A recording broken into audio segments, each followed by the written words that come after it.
I'm 27, unemployed, and don't really know what I want to do with my life. Yet, some people still consider me the most successful person that they know. Hi, I'm Sarah Rav. I'm a study and productivity expert, and today I wanted to share a little bit more about who I am as a person, but also give you a bit of insight into my quarter life crisis that I'm currently going through to show you that it is completely okay to not know what you want to do in life, to change your mind, and to have different priorities and a differing definition of success. Most of you will know me from TikTok, Instagram, or YouTube Shorts, where I post study and productivity videos. But behind the scenes, I was once a doctor, a consultant at the top consulting firm in the world, and now I'm doing freelance consulting alongside content creation. But we'll talk more about my career pathway later. In this video, I also just want to share a little bit about myself and my personal journey. Although I post a lot about studying and getting good grades and being productive, I think I am most strongly defined by my love for the color pink, as you can probably already tell from my videos, my love for Taylor Swift. I have been a fan since Teardrops on my guitar that my cousin showed me when I was in primary school. And yes, I went to the Eras tour. Although I spent probably way too much on tickets, I don't regret it for a moment. My love for my friends and my family that I would take a bullet for any second of any day. I'm especially close to my parents and I love seeing them. Well, I sort of make an effort to see them once a week, and I always try to FaceTime my grandparents back in Malaysia at least once a week or once a fortnight. I think for me, one thing I really struggle with in that aspect is always feeling like I'm not spending enough time with my parents, and especially my grandparents, because I live in a different continent from them. I do my best and I'm definitely much closer to them now than when I was younger. I'm also a big fan of going to the gym and lifting weights, especially training legs. I don't really like training upper body that much, but I do it. But I love training legs. And something that I actually keep quite hidden is that I like writing poetry, and the only person who really sees that is my best friend and my partner. So now I'm going to move on to 3 defining moments of my life and how they basically shape the way I view the world and how I am as a person. The first would be migrating to Australia when I was 6 or 7 years old. So previously, my family and I, we were all born in Malaysia, and all my extended family was there with us in Malaysia. My parents decided to move me and my brothers over here for a better education and more opportunities. And I think looking back, it was probably a great choice. And I don't know if I would be where I am today had we stayed in Malaysia. But because of that, we were completely uprooted and thrown into a society that we were not used to. And I think personally, I experienced sort of very subliminal racism. And I can't imagine what my parents would have experienced, or my brothers, because I acclimatized very quickly. It was subtle things. People would make fun of the way I said things, my accent essentially, or the way my food smelt, or they would say things like, oh, you're cool for an Asian. It wasn't outright, say, hurtful, but it made me wonder why a large component of who I was that I could not change was just immediately not accepted. And so I think from that point on, I developed this view of myself as unworthy or lesser. And to overcome that, I threw myself into achieving. I focused really hard at school.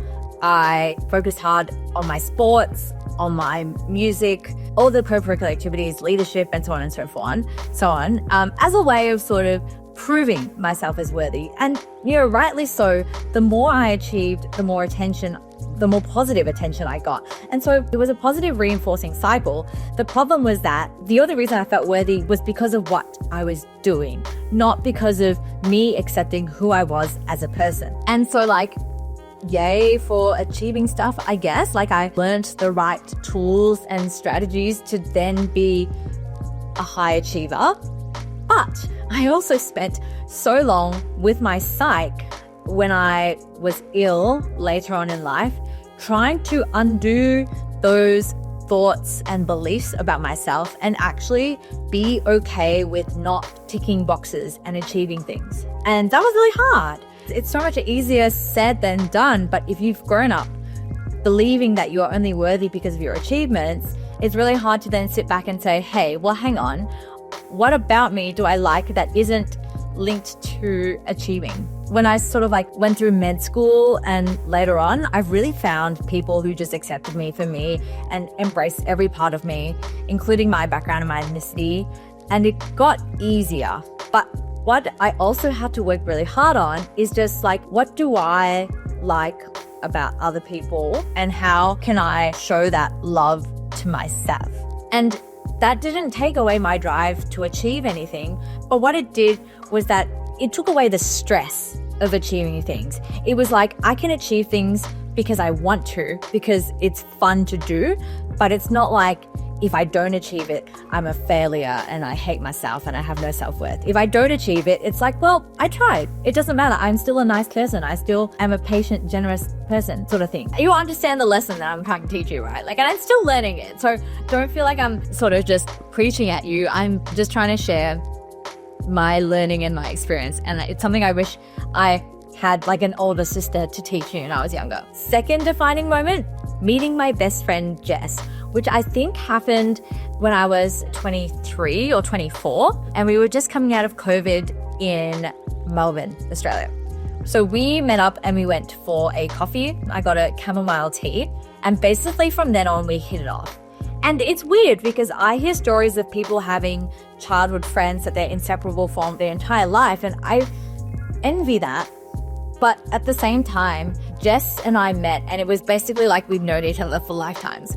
Now, the reason why this was such a defining moment for me is because ever since then, Jess has been in my corner and basically supports me like nobody else does. She's the sort of friend that celebrates my wins and never, ever, ever, ever feels jealous or we're competing against each other. And I think that is such a healthy thing to have, especially as a female. I have other friends who are also amazing at this, but I think because Jess and I are so close, we share a brain cell and everything that happens to me in my day, good or bad, I tell her, and similarly, she tells me.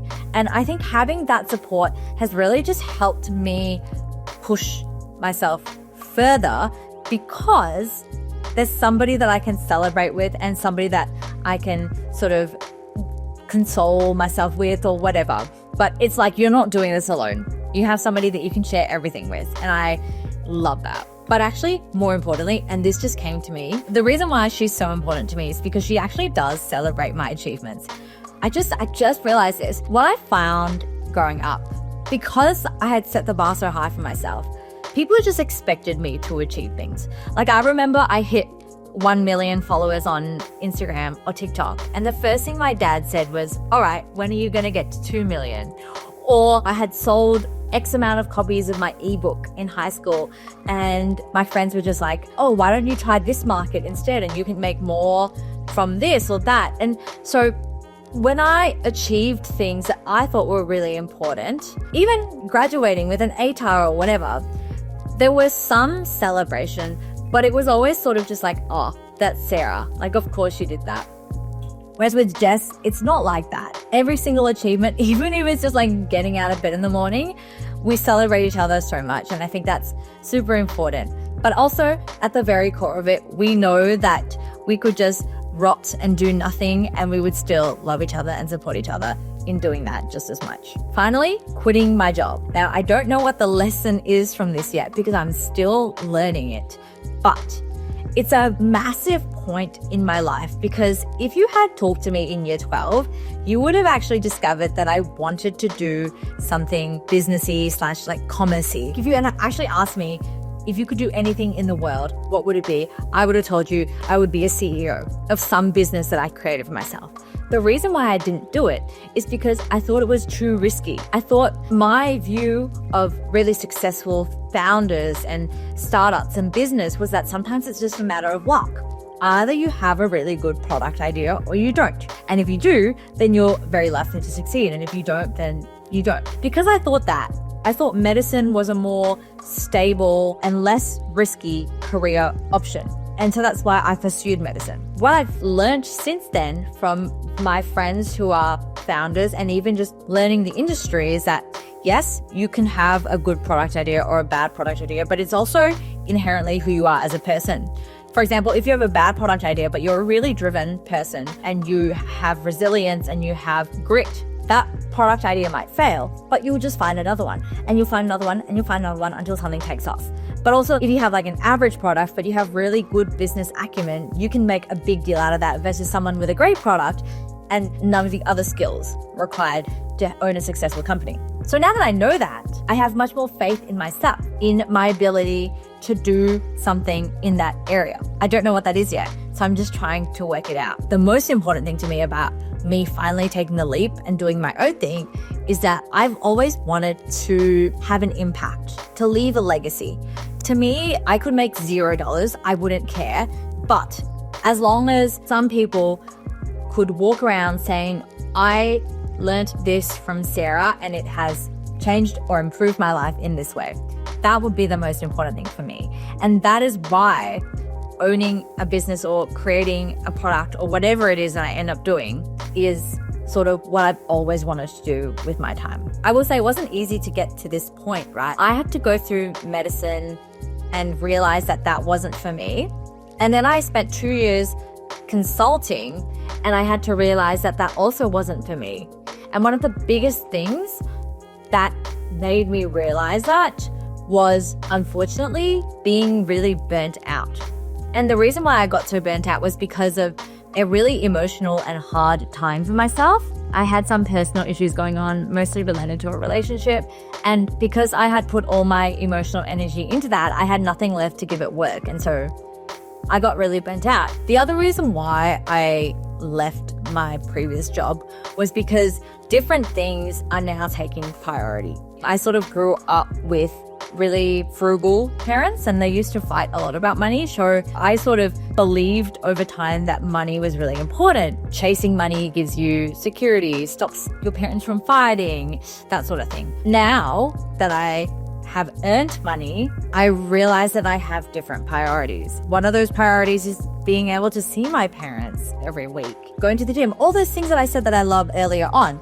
And unfortunately, if you're working really long hours and if you're employed, there's less flexibility to do the things that you love. And starting my own business was also a way for me to chase those priorities. And I think it would have been awesome if I did this 5 years ago, 6 years ago. It's never too late. And at least I can say that I tried the conventional path and it just wasn't for me. So I'll never have any regret. Moving on now to my biggest regret. And I'm going to try not to cry when I tell a story. When I was in either year 11 or year 12 in high school, my grandmother had quite severe Alzheimer's disease. It got to a point where she was quite bad that she really couldn't eat anymore. I think we knew at that point she was likely to deteriorate very soon. In year 11 and 12, I was still at that stage that I talked about before where I thought that my worth was defined by my achievements. So I was in a very, very tunnel vision state. And the thing that mattered most to me was my grades and scoring really well on my year 11 and year 12 exams. When my mother was flying back to Malaysia, we ended up staying in Australia because I had sort of exams coming up. I can't imagine that that was an easy choice for me, but essentially it meant that I missed out on the last few days I could have spent with my grandmother. And it's been like 10 years, and that's still something that I regret every day. It's not something that I can go back and change. And people say she would have wanted you to study and all that sort of stuff anyways, and like, fine, whatever. But like I said, it's not something that I can go back and change. I use that an example of what never to be again. One of the ways that I think this really played itself out was when my grandmother on my dad's side unfortunately fell and hit her head and was unconscious. As soon as I heard the news for that, I flew back to Malaysia, sort of the next flight out. So I was in the middle of a very highly intense project at my old consulting firm. In a previous life, or even other people who, like some of my colleagues, probably wouldn't have flown back because the project was so intense and there was nobody else that could take my place. But to me, I was like, my priority is my family and being there for my grandmother. Even if she doesn't wake up, I'm going to see her and hold her one last time. And I also wanted to be there for my dad. Like, I think in a way that really helped me deal with what happened when I was in high school. Being able to be there for my other grandmother, it doesn't like take away from what happened previously, but it just goes to show how I've grown as a person and who I'm trying to be. The passing of my first grandmother basically just emphasized to me that you're never going to get this time back. So spend and enjoy as much of it as you can with your family while you can. Moving on to my proudest moment, and I promise you no more tears. I think this would be when I recovered from an eating disorder that almost took my life. I think there's such a terrible stigma around eating disorders. For example, I think a common misconception is that people think that if you just eat more and gain weight, you'll be fine. Or people with eating disorders do it because they're vain and they want to look a certain way. Now, I can 100% tell you that it is not the case. And even when I was a healthy weight because I ate to regain that weight, I was still at war with myself in here. And as you know, with regards to the being vain aspect, it was really more about control for me. I'm pretty proud of that for two reasons. The first is mental illness is difficult to overcome. So I think the fact that I did that was pretty cool. But more importantly, I'm pretty proud of what I took from that experience and how I used it to help other people. So for a while, I spoke up a lot about my experience and I really addressed those misconceptions that I talked about before. And I also did a 180 on what I post and also what I consume on social media, because I know that a lot of the sort of triggering thoughts that I had around food and exercise were all things that I learned from social media and from from fitness influencers and whatever. And I'm not saying that fitness influencers are bad or anything, but I just think that there's a way to deliver certain messages that don't need to instill fear in your audience. And similarly, now when I post on social media, I always try to keep things positive, and it's never about comparing yourself to anyone else. It's never about comparing yourself to me. And also it's more of just like what is sustainable and what is healthy. And I basically stay away from anything related to like calorie counting or all that stuff, which I'm glad to have moved on from. Now, my final topic is more of like an ask of you guys. You know that I am sort of at a forefront in my career. I've left employment and I am still doing freelance consulting, which provides that stability, provides that income, provides the skills, the network, all that sort of thing that a conventional career does. But I'm also really interested in creating something that is useful or that leaves a legacy. Now, I have made videos about studying and getting good grades for years now.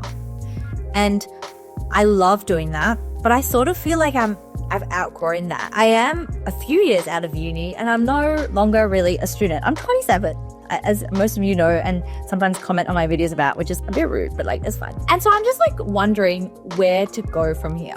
I think for me, it would be workplace productivity, because I have a lot of skills that I've learned from working a corporate job and from still working a corporate job. But I would also just love to hear about what you would like more content on. Could be big sister advice like this.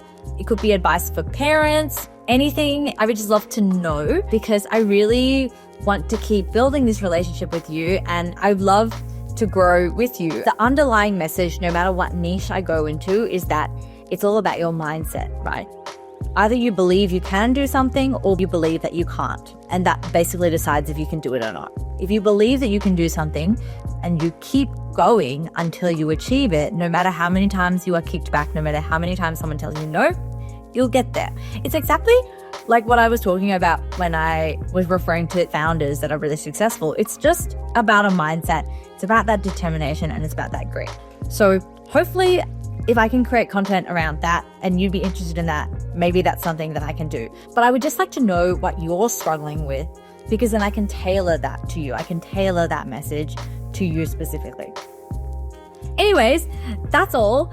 thank you for listening to me talk about myself. I hope that was interesting, and I really did try to make this useful, but I appreciate you for watching this, and I'd love to hear a little bit about you. Feel free to tell me anything and everything in the comments. Thank you guys. Bye.